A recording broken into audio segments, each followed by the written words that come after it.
तो आज हम पढ़ेंगे चैप्टर 6 क्लास 9th का। और जो चैप्टर है वो हमारा क्या है, लाइन्स एंड एंगल्स। बड़ा ही इंटरेस्टिंग चैप्टर है दोस्तों।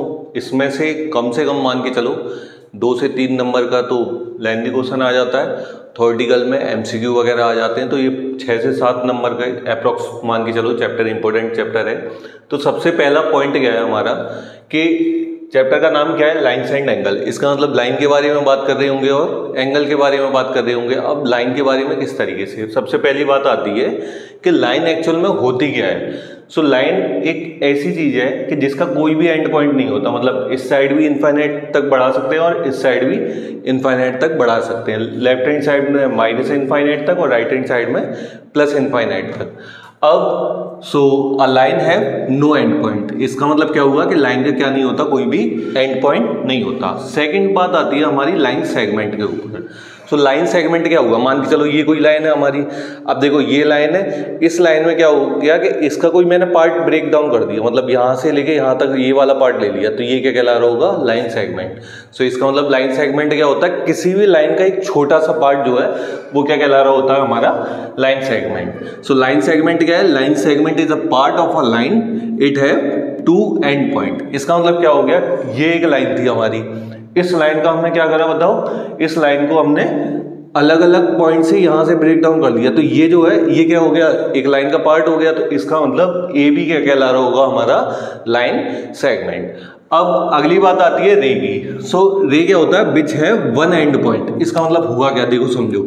जैसे जे मान के चलो ये एंड पॉइंट है, एक एंड पॉइंट है, दूसरी साइड बढ़ी जा रही है बढ़ी जा रही है। अब कहां तक जा रही है जे हमें नहीं पता भाई। तो इसका मतलब ये क्या हो गया, ये हो गई एक रे।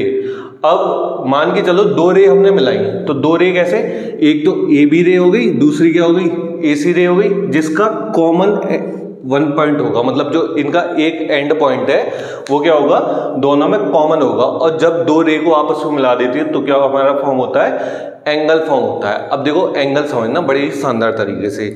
मान के चलो ये भी रे है और ये दूसरी रे है। अब ये रे के ऊपर रे है, मतलब यहाँ तो कोई भी एंगल नहीं बनना ना, नहीं बनना। तो ये कौन सा एंगल, 0 डिग्री का एंगल होगा। अब ये धीरे धीरे करके हम बढ़ाते जाएं तो ये कोई ना कोई एंगल फॉर्म हो रहा होगा, क्योंकि मैंने क्या बोला, ये जो कुछ पार्ट है ये क्या कहलाता है, एंगल कहलाता है। अब ये एंगल जैसे जैसे हो रहा है तो ये क्या है, 90 से छोटा है। 90 से छोटा मतलब एक्यूट एंगल है। अब जो बढ़ा भाई बढ़ाते गए साहब, अब जो आ गया एग्जैक्ट 90 पे, तो ये कौन सा एंगल कहलाएगा, राइट एंगल कहलाएगा। अब 90 से फिर ज़्यादा आगे बढ़ाओ, तो 90 से जैसे ये एंगल आगे बढ़ेगा तो ऑब्ट्यूज एंगल कहला रहा होगा। अभी भी ऑब्ट्यूज है, ऑब्ट्यूज है, ऑब्ट्यूज है, ऑब्ट्यूज है, ऑब्ट्यूज है। अब जाके क्या हो गया, एक स्ट्रेट लाइन आ गई। स्ट्रेट लाइन का मतलब क्या हो गया, 180 डिग्री का। अब ये जो एंगल है वो कितने का होगा, 180 का। अब इसके बाद फिर दोबारा हम एंगल को बढ़ा रहे हैं, स्ट्रेट एंगल से और बढ़ाया, तो ये कौन सा एंगल कहला रहा होगा, रिफ्लेक्स एंगल कहला रहा होगा। रिफ्लेक्स एंगल बढ़ता गया। अब ये 180 से ज़्यादा है। अब ये धीरे धीरे करके क्या आ गया, 360 पे आ गया। मतलब हमने क्या करा, यहाँ से स्टार्ट करा था इसे और लास्ट में लाके खत्म कर दिया, यहाँ पर खत्म कर दिया। तो इसका मतलब एक कंप्लीट रिवॉल्यूशन हो गया। तो ये कंप्लीट रिवॉल्यूशन जो होता है वो कितने का होता है, 360 डिग्री का। तो समझो यहाँ पर एक्यूट एंगल कितने का बताया अभी मैंने, 0 से बड़ा होना चाहिए साहब, 90 से लेकिन क्या होना चाहिए, छोटा। इसका मतलब 0 से बड़ा होना चाहिए, 90 से क्या होना चाहिए, छोटा होना चाहिए। चलो ठीक है, समझ गए साहब। अब दूसरा क्या है, राइट एंगल। राइट एंगल मतलब मैंने क्या होता है, राइट एकदम सीधे खड़े हो जाओ तो 90 डिग्री पर होने चाहिए। ठीक है, तो ये कितने का हो जाएगा, राइट एंगल 90 डिग्री का। अब अगला पॉइंट क्या है, ऑब्ट्यूज एंगल। ऑब्ट्यूज एंगल मैंने क्या बताया, 90 से बड़ा होना चाहिए और 180 से छोटा। मतलब इससे ये क्या था, ये एग्जैक्ट 90 था, अब 90 से बढ़ रहा है, 180 से क्या होना चाहिए, छोटा होना चाहिए। मतलब यहां तक मान लो, तो ये क्या हो गया, 90 से बड़ा होना चाहिए, 180 से छोटा। स्ट्रेट एंगल मैंने क्या बताया था, एग्जैक्ट 180 डिग्री का, मतलब सीधी लाइन होनी चाहिए एकदम। तो ये कितने का होना चाहिए, 180 डिग्री का। रिफ्लेक्स एंगल कितने का बताया था, 180 से बड़ा होना चाहिए और 360 से छोटा होना चाहिए। तो ये कितने का हो जाएगा, 180 से बड़ा और 360 से छोटा। रिफ्लेक्स एंगल अगर हमें फाइंड करना है, तो अगर मान के चलो कोई रिफ्लेक्स एंगल दे रखा है और उसका रिफ्लेक्स एंगल पूछा है, तो हम किस तरीके से फाइंड आउट करेंगे, 360 में से जो भी रिफ्लेक्स एंगल पूछा होगा उसको गिवन एंगल को क्या कर देंगे, माइनस कर देंगे। इसके बाद 1 कंप्लीट रिवॉल्यूशन, इसका मतलब ये कितने का होता है 360 डिग्री का होता है। तो अब एक्यूट एंगल ये 90 से छोटा होगा, राइट एंगल एग्जैक्ट 90 का, ऑब्ट्यूज एंगल 90 से बड़ा 180 से छोटा, स्ट्रेट लाइन, देन इसके बाद रिफ्लेक्स एंगल, और रिफ्लेक्स के बाद क्या आ जाएगा 1 कंप्लीट रिवॉल्यूशन। अब चलो अब इसके बाद हम पढ़ते हैं कॉम्प्लीमेंट्री एंगल। तो देखो कॉम्प्लीमेंट्री एंगल होता क्या है पहले ये समझो। कॉम्प्लीमेंट्री एंगल, अगर दो एंगल का सम 90 डिग्री आ रहा है, कितना आ रहा है बताओ जल्दी, 90 डिग्री आ रहा है, सो sum of 2 angle is 90 degree. तो वो दोनों कौन से कहला रहे होंगे, कॉम्प्लीमेंट्री एंगल कहला रहे होंगे। मान के चलो ए कोई एंगल है वो कितने का दे रखा है 40 डिग्री का दे रखा है, बी कोई एंगल है वो कितने का दे रखा है 50 डिग्री का दे रखा है, और इन दोनों का जो सम है वो कितना आएगा 40 + 50, सो इट इज इक्वल 90। तो ये दोनों एंगल मिलकर के कौन से एंगल कहला रहे होंगे, कॉम्प्लीमेंट्री एंगल। मतलब यहाँ ए और बी जो है वो क्या है हमारा, बताओ जल्दी, वो है हमारा कॉम्प्लीमेंट्री एंगल। दूसरा पॉइंट है सप्लीमेंट्री एंगल का। सप्लीमेंट्री एंगल कौन सा होता है, सप्लीमेंट्री एंगल का मतलब हुआ कि सम ऑफ 2 एंगल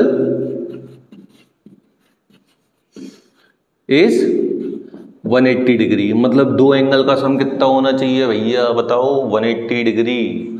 अब मान के चलो फिर दोबारा ए कोई एंगल है वो मान लिया हमने 120 का है, बी कोई एंगल है वो मान लिया हमने 60 का है। तो ए और बी का जो सम है वो कितना आ रहा होगा 120 + 60, so it is equal 180 degree. So sum of 2 angle is 180 degree, in that case that angle are called supplementary angle. और जब 2 एंगल का सम कितना आ रहा होगा 90 डिग्री आ रहा होगा, तब वो एंगल कौन से एंगल कहला रहे होंगे, हमारे कॉम्प्लीमेंट्री एंगल। अब चलो कॉम्प्लीमेंट्री पढ़ लिया, सप्लीमेंट्री पढ़ लिया, अब इसके बाद और एंगल पढ़ते हैं। इसके बाद है vertically opposite angle. Vertically opposite angle, vertically का मतलब क्या हुआ, आमने सामने मान लो, ठीक है, और अपोजिट तो अपोजिट ही है भाई। तो जैसे मान के चलो A B C D 2 line intersect कर रही हैं, ये पॉइंट है हमारा ओ, तो ये वाला एंगल इस वाले एंगल के इक्वल होगा और ये वाला एंगल इस वाले एंगल के इक्वल होगा। तो एंगल का नाम और पढ़ना सीखो। देखो एंगल में हमेशा याद रख लेना जो वैल्यू है वो बीच में आ रही होती है, मतलब ओ है वो बीच में आना चाहिए। तो ए ओ सी, इस साइड के लिए जब ये वाला एंगल पढ़ रहे होंगे ये वाला, तो ए ओ सी, तो angle A O C is equal किसके होना चाहिए, इसके सामने कौन सा है ये वाला, तो ओ तो बीच में आना चाहिए क्योंकि यही बनना है। तो इस साइड देख लो और इस साइड देख लो, तो बी ओ डी, तो angle A O C equal किसके होना चाहिए बी ओ डी के। ऐसे क्या करेंगे ए O D B O C, तो angle A O D is equal किसके होगा, एंगल बी ओ सी के। क्लियर है ये वाली बात। वर्टिकली अपोजिट एंगल का मतलब क्या हुआ, जो एक दूसरे से जब 2 लाइन आपस में इंटरसेक्ट कर रही हो तो उनके आमने सामने वाले जो एंगल होंगे वो कौन से एंगल कहला रहे होंगे, वर्टिकली अपोजिट एंगल। अगला है adjacent angle. Adjacent angle, adjacent का मतलब क्या हुआ, अगल बगल वाले, मतलब पड़ोसी, आस पड़ोसी। जैसे जे घर है, इस घर के बाद दूसरा घर है, मान के चलो जे हम मान लेते हैं पेन थे हमारे पास, अभी पेन कहाँ गए साहब यार, पेन तो खो गई, चलो कोई बात नहीं है। देखो मानो जैसे जे एंगल है, इसके जस्ट बाद जो अगला एंगल है वो कौन सा एंगल कहला रहा होगा, एडजेसेंट एंगल। मतलब ये और इसके बाद ये वाला एंगल, तो ये दोनों एंगल कौन से कहला रहे होंगे, एडजेसेंट एंगल। ये ओ मान लो, ये ए मान लो, ये बी मान लो, ये सी मान लो। तो एडजेसेंट एंगल की एक खासियत होती है कि इनकी जो आर्म होती है वो क्या होती है, कॉमन होती है। अब देखो इस वाले एंगल में भी ये आर्म आ रही है और इस वाले एंगल में भी आ रही है। दूसरा इसका जो पॉइंट होता है, एक पॉइंट, वो भी क्या होता है, एडजेसेंट एंगल में कॉमन होता है। अब इसके बाद हम पढ़ेंगे एडजेसेंट के बाद, अभी और रह गए तो वो है और एंगल पढ़ाते हैं। अब अगला जो टॉपिक है वो क्या है हमारा, लीनियर पेयर। लीनियर पेयर की एक खासियत होती है कि ये दोनों जो एंगल होते हैं वो क्या होते हैं, एडजेसेंट एंगल होते हैं, मतलब ये एक स्ट्रेट लाइन है, स्ट्रेट लाइन पे इन दोनों एंगल का जो सम होगा वो क्या होगा 180 डिग्री होगा। सो ये क्या कहलाएगी हमारा लीनियर पेयर। सो लीनियर पेयर वाली केस में ए ओ बी सी, तो इन दोनों एंगल का जो सम होगा वो कितना होगा 180 डिग्री। अब बात करोगे तुम यार कि सप्लीमेंट्री एंगल का भी सम कितना था 180 डिग्री था, लीनियर पेयर का भी सम 180 डिग्री है, तो हमें कैसे पता चलेगा कि कौन सा सप्लीमेंट्री है कौन सा लीनियर पेयर है।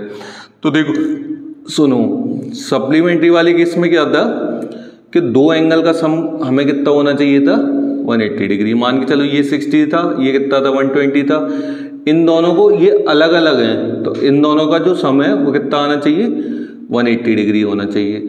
लेकिन लीनियर पेयर में ये दोनों जो एंगल होंगे वो कौन से एंगल होंगे एडजेसेंट, मतलब एक के बाद दूसरा आस पड़ोस वाला, अभी जो मैंने बताया था आस पड़ोस वाला इस तरीके से, तो वो कौन से एंगल कहला रहे होंगे हमारे लीनियर पेयर। अब बात आती है,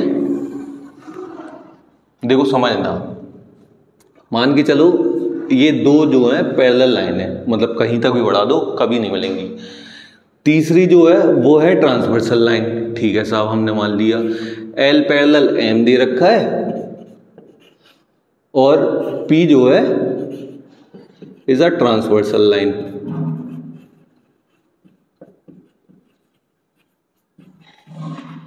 तो देखो एंगल समझना बड़े ध्यान से, आराम से समझ में आएंगे। 1 2 3 4 5 6 7 8। सबसे पहले इंटीरियर एंगल समझते हैं। इंटीरियर का मतलब क्या हुआ, बोलते हैं ना साहब इंटीरियर डिजाइन करवानी है, तो इंटीरियर डिजाइन का मतलब घर के अंदर करवाते हो या घर के बाहर? घर के अंदर ही तो करवाते हो, बताओ। तो इंटीरियर एंगल का मतलब क्या हुआ, जो अंदर के होंगे। अंदर के मतलब इस लाइन के भी अंदर, इस लाइन के भी अंदर। तो 3 4 5 और 6 कौन से एंगल कहलाएंगे हमारे interior. So angle 3, angle 4, angle 5, angle 6। अब अगला आता है एक्सटीरियर। एक्सटीरियर मतलब बताओ, इंटीरियर एंगल थे तो अंदर के हो गए, एक्सटीरियर एंगल कौन से हो जाएंगे बाहर वाले एंगल कौन से हैं 1 2 7 8। So angle 1, angle 2, angle 7, angle 8। अब बात आती है इक्वल कौन से होते हैं। इक्वल होते हैं alternate interior angle, alternate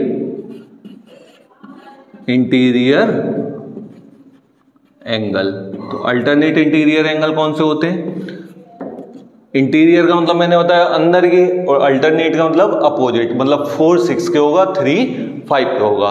so angle 4 equal angle 6 के होगा और एंगल 3 इक्वल किसके होगा, एंगल 5 के। देखो अपोजिट भी हैं और अंदर के भी हैं, तो 3 5 के इक्वल, 4 6 के इक्वल। अल्टरनेट एक्सटीरियर बताओ, अब चलो सोचो। अल्टरनेट एक्सटीरियर एंगल, पहले तो ये समझो एक्सटीरियर कौन सा था, बाहर वाला था, तो बाहर वाले एंगल होना चाहिए। बाहर वाले कौन कौन से एंगल थे 1 2 7 8, और अल्टरनेट का मतलब अपोजिट। तो 2 किसके इक्वल हो जाएगा 8 के, 1 किसके इक्वल हो जाएगा 7 के। So angle 2 equal angle 8, angle 1 equal angle 7। अब इसके बाद आती है करस्पॉन्डिंग एंगल। सो करस्पॉन्डिंग एंगल कौन से कहलाते हैं, अगर लाइन के ऊपर है लेफ्ट हैंड साइड में तो लाइन के ऊपर ही होना चाहिए, और लाइन के नीचे है तो लाइन के नीचे ही होना चाहिए। मतलब क्या हुआ, देखो लाइन के ऊपर 1 है, इस लाइन के ऊपर क्या है 5, लेफ्ट हैंड साइड में, लेफ्ट ही साइड में, तो 1 इक्वल किसके हो जाएगा 5 के। लाइन के नीचे की साइड क्या है 4, यहाँ क्या है 8, तो 4 किसके इक्वल हो जाएगा 8 के। ऐसे ही 2 इक्वल हो जाएगा 6 के, 3 इक्वल हो जाएगा 7 के। सो एंगल 2 इक्वल एंगल 6 और एंगल 3 इक्वल एंगल 7। अब लास्ट जो रह गया वो रह गया हमारा को इंटीरियर। को इंटीरियर अब देखो नाम से ही समझ जाओगे, वैसे तो समझाने की तुम्हें कोई ज़रूरत नहीं है, बहुत होशियार बच्चे हो तुम सबके सब। को इंटीरियर एंगल का मतलब क्या बताया मैंने कि अंदर के दो एंगल का सम कितना होना चाहिए 180 डिग्री और सेम साइड होना चाहिए। मतलब 4 और 5 का सम 180 और 3 और 6 का सम क्या होना चाहिए 180। So angle 4 plus angle 5 equal क्या आ जाएगा 180 डिग्री आ जाएगा। ऐसे ही एंगल 3 प्लस एंगल 6 भी क्या आ जाएगा 180 डिग्री आ जाएगा। तो ये मोस्टली कवर अप हो चुका है। अब आपको ना इन्हीं से रिलेटेड क्वेश्चन करने होंगे, तो वो मैं एक्सरसाइज के सारे पर्टिकुलर करवाते जाऊंगा। Thank you so much.